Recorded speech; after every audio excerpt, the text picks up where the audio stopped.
দায়িত্ব, এর জন্য কোনো টাকা দেওয়া হবে না। টাকা পাবে না শুনে চার্লির মন খারাপ হয়ে যায়।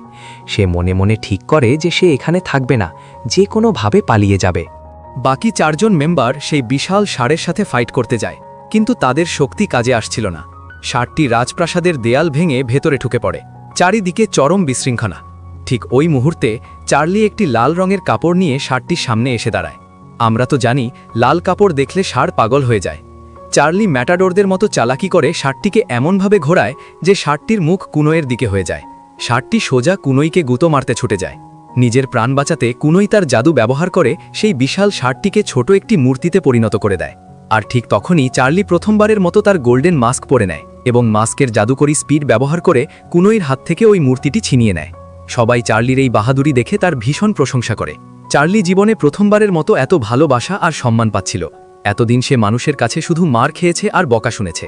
এখানে টিমের এক মেম্বারের মা তাকে নিজের ছেলের মতো আদর করছিল। চার্লির কঠিন মনটা ধীরে ধীরে গলতে শুরু করে। সে এই পরিবারটির সাথে ইমোশনালি জড়িয়ে পড়ে।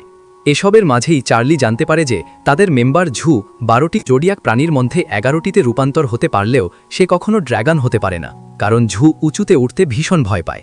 পরের দিন কুনোয় আবার হামলা করে, কিন্তু এবার তার প্ল্যান ছিল অন্যরকম।